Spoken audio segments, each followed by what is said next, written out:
How your first car marks you for life. There's a moment that happens with your first car, not the moment you buy it, not even the first time you drive it alone. It's quieter than that, more subtle. It's the moment you realize that this machine, this collection of metal and rubber and questionable reliability has somehow become part of who you are. Maybe it's 3 months in when you automatically reach for the radio knob that only works if you turn it counterclockwise. Maybe it's the first time someone asks for a ride and you feel a strange mix of pride and protectiveness.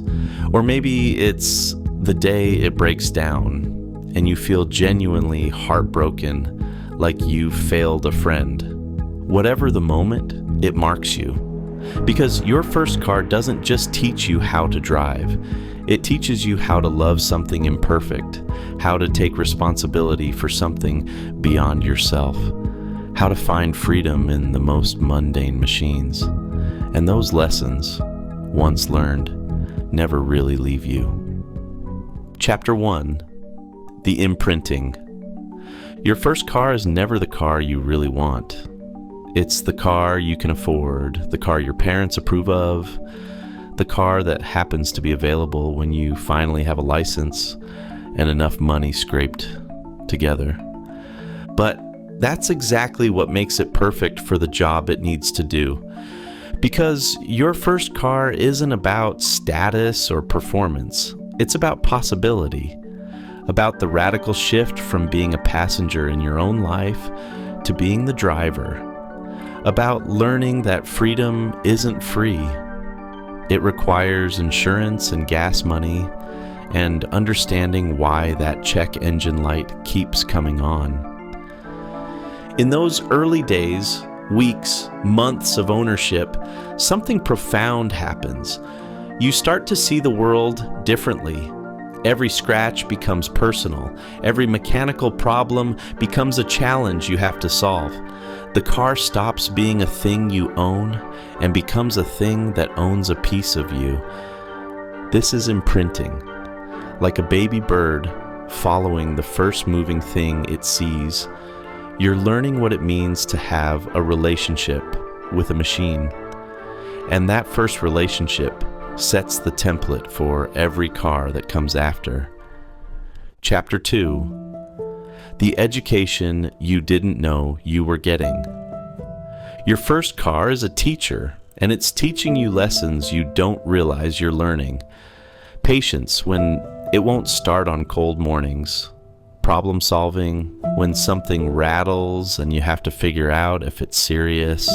Acceptance when you realize that perfection is expensive and you're not rich. You learn that maintenance isn't optional, that ignoring problems doesn't make them go away.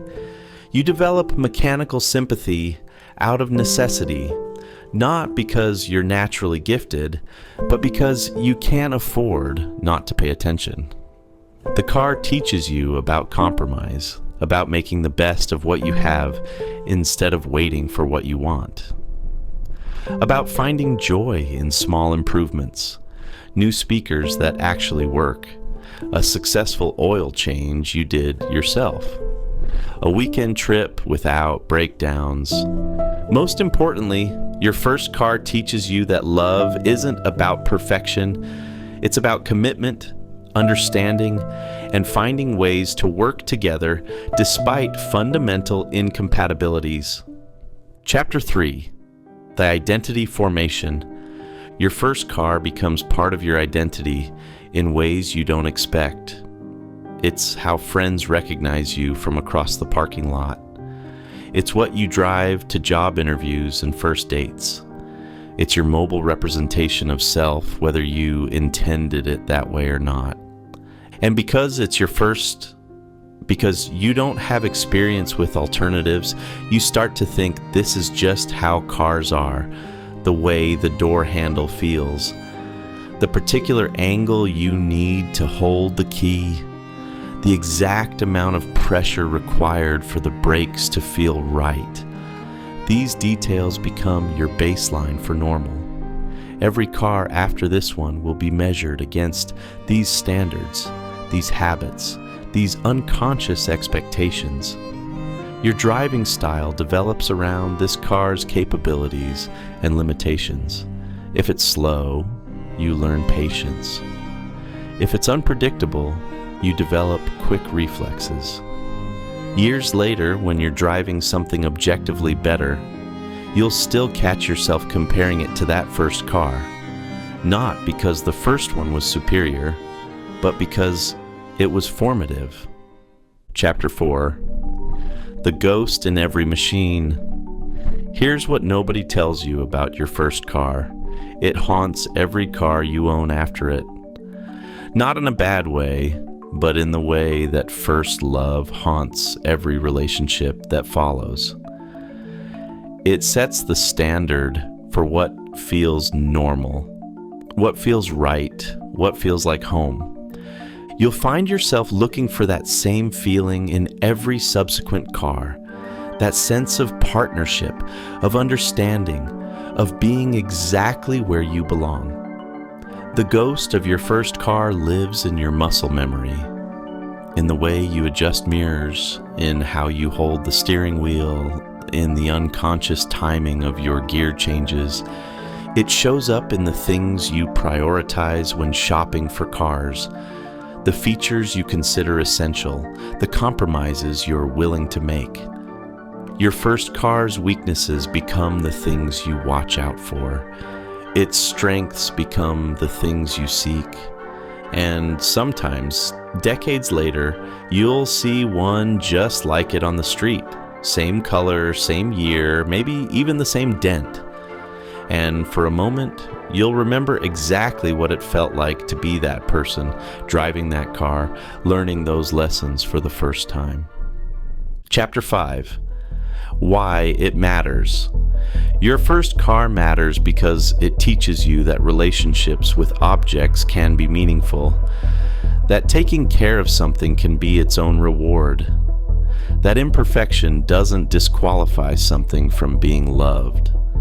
In a world that treats everything as disposable, your first car taught you about commitment, about working through problems instead of walking away, about finding value in things that aren't valuable to anyone else.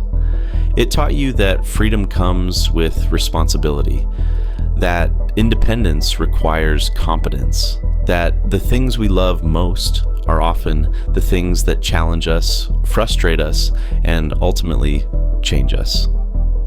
Your first car was your introduction to a lifetime of relationships with machines. It set your expectations for what that relationship could be.